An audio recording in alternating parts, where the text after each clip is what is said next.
Assalamualaikum warahmatullahi wabarakatuh. Halo anak-anak semua. Hari ini kita mulai masuk di tema 2, yaitu tentang udara bersih bagi kesehatan. Jadi, hari ini kita sudah mulai belajar tema 2 ya. Subtema 1, pembelajaran ke-1. Bagaimana? Sudah siap untuk belajar hari ini? Kalau sudah siap, mari kita mulai belajarnya. Di sini siapa yang tahu bagaimana cara mencari informasi penting dari suatu teks? Kalau kemarin kalian belajar untuk mencari ide pokok. Sekarang kita belajar untuk mencari informasi penting dari teks.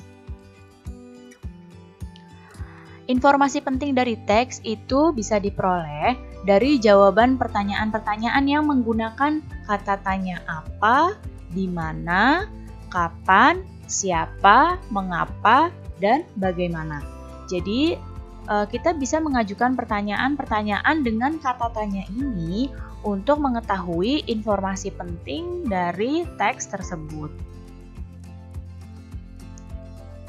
Jadi, untuk mendapatkan informasi penting, kita juga dapat membuat pengelompokan untuk setiap pertanyaan dengan cara membuat peta pikiran atau mind map. Ya, mind map untuk daftar pertanyaannya.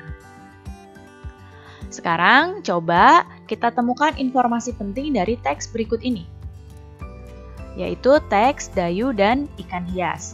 Ya, di sini ada sebuah teks. Dayu memelihara banyak ikan hias berjenis ikan mas koki. Ikan-ikan hias itu dipelihara dalam sebuah akuarium. Setiap hari Dayu memberi makan ikan-ikannya. Dayu juga rutin membersihkan akuarium lalu mengganti airnya dengan air bersih. Kegiatan itu ia lakukan seminggu sekali. Dayu senang melihat ikan-ikan di dalam akuarium berenang ke sana kemari. Dayu memperhatikan saat mulut ikan-ikan itu terbuka dan menutup, seolah-olah ikan itu selalu menelan air. Dayu bertanya-tanya apa yang dilakukan ikan-ikan itu. Nah, mari kita cari informasi penting dari teks ini, yaitu dengan membuat mind map seperti ini. Nah, judul teksnya kan Dayu dan ikan hias. Di tengah-tengah ini, lihat yang warna kuning, ini adalah judulnya. Nah, mind map itu bentuk atau peta pikiran ini dibentuk bercabang-cabang seperti ini. Nah, ada pertanyaan yang pertama nih, lihat panahnya ya. Dengan menggunakan kata tanya apa? Apa nama ikan hias yang dipiara? Kita lihat di sini, ikan mas yang dipiara oleh Dayu adalah ikan mas koki. Berarti kita dapat informasi penting bahwa ikan yang dipiara adalah ikan mas koki. Kemudian, pertanyaan yang selanjutnya dengan kata tanya di mana?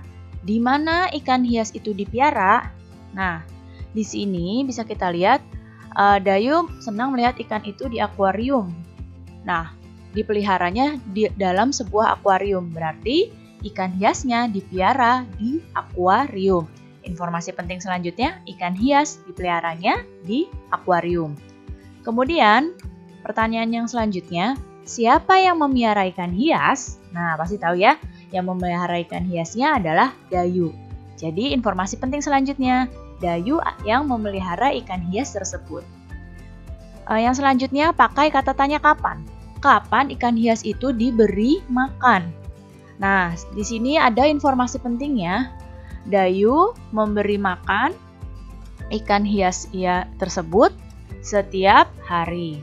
Nah, berarti informasi ikan hiasnya kapan diberi makan berarti setiap hari. Kemudian, kapan akuarium dibersihkan? Akuarium dibersihkannya di sini seminggu sekali. Berarti informasi selanjutnya yang dibersihkan akuariumnya selama seminggu sekali. Pertanyaan yang selanjutnya pakai kata tanya apa? Apa yang diperhatikan Dayu saat melihat ikan-ikan hiasnya? Nah, saat Dayu memperhatikan ikan tersebut seperti mulutnya itu terbuka dan menutup. Berarti informasi selanjutnya yang kita dapatkan adalah saat mulut ikan-ikan tersebut terbuka dan menutup seolah-olah ikan-ikan itu selalu menelan air. Nah, dari mind map pertanyaan ini kita bisa mendapatkan seluruh informasi penting dari teks ini. Ya. Jadi untuk memperoleh informasi penting dari suatu teks, kita bisa membuat daftar pertanyaan dengan mind map seperti ini dengan kata tanya apa, di mana, siapa, mengapa, bagaimana, bisa juga dengan berapa ya. Jadi dengan kata tanya tersebut kita bisa menggali informasi-informasi penting dari teks. Sekarang perhatikan gambar di hadapan kalian ini. Suasana pada gambar ini tampak segar ya. Kira-kira kenapa kamu bisa menyimpulkan ini tampak segar? Ya, karena pada gambar ini banyak pohonnya. Berarti lingkungannya ini sangat hijau dan banyak pohon ini berarti banyak juga oksigen yang ada di lingkungan ini. Seperti yang kita tahu, oksigen itu sangat diperlukan makhluk hidup untuk bernapas. Jadi setiap makhluk hidup itu membutuhkan oksigen untuk bernapas, baik itu manusia, hewan, ya membutuhkan oksigen untuk bernapas. Nah, sekarang kita akan belajar tentang sistem pernapasan hewan. Nah, ada beberapa hewan yang akan kita bahas di sini. Yang pertama adalah cacing tanah. Kemudian ada serangga, ikan, amfibi, reptil, burung, dan mamalia. Kita bahas pertama cacing tanah. Cacing tanah ini bernapas dengan permukaan kulit. Kemudian serangga, segala macam serangga itu bernapasnya dengan trakea. Kalau ikan, bernapasnya dengan insang. Amfibi atau katak itu punya dua fase pernapasan. Kalau berudu, dia bernapasnya dengan insang, sedangkan kalau sudah dewasa, dia menggunakan paru-paru dan kulitnya. Reptil bernapas dengan paru-paru. Burung bernapas dengan paru-paru dibantu dengan pundi-pundi udara. Dan mamalia bernapas dengan paru-paru. Nah, yang pertama adalah cacing tanah. Cacing tanah ini tidak punya alat pernapasan khusus seperti hewan-hewan lain. Jadi, cacing ini bernapas melalui permukaan kulitnya. Jadi nih, permukaan kulit cacing ini akan selalu berlendir. Jadi untuk mempermudah penyerapan oksigen dari udara. Jadi udaranya ini masuk melalui kapiler-kapiler ini dari kulit cacing ini dan dialirkan melalui kapiler-kapiler ini ke seluruh tubuh cacing. Jadi cacing tetap bisa menghirup oksigen melalui kulitnya. Jadi kulitnya tetap selalu berlendir karena untuk memudahkan cacing menyerap oksigen dari udara. Kemudian serangga. Kalau serangga ini bernapasnya dengan menggunakan trakea. Nih trakea yang ditunjuk oleh panah ini. Trakea ini adalah saluran halus yang beredar ke seluruh tubuh serangga. Ya, jadi kalau serangga alat pernapasannya adalah trakea. Cara bernapasnya, oksigen masuk melalui lubang yang disebut stigma. Jadi masuk di stigma-stigma ini oksigennya, lalu diedarkan oleh trakea ke seluruh tubuh serangga. Ya, jadi masuknya lewat stigma, kemudian diedarkan oleh trakea ke seluruh tubuh serangga. Selanjutnya adalah ikan. Ikan ini bernapas menggunakan insang. Insang itu seperti apa? Nah, lihat yang ibu tunjuk panah. Insang ini berbentuk lembaran-lembaran tipis seperti ini. Ya, ini insang bentuknya seperti ini nih, lembaran-lembaran insangnya. Jadi, kalau ikan itu bernapas menggunakan insang dan mengambil oksigen yang ada di dalam air. Karena ikannya hidup di air, jadi dia harus mengambil oksigen yang ada di dalam air. Nah, di sini air yang mengandung oksigen masuk melalui mulut ikan. Nah, di sini masuk melalui mulut ikan.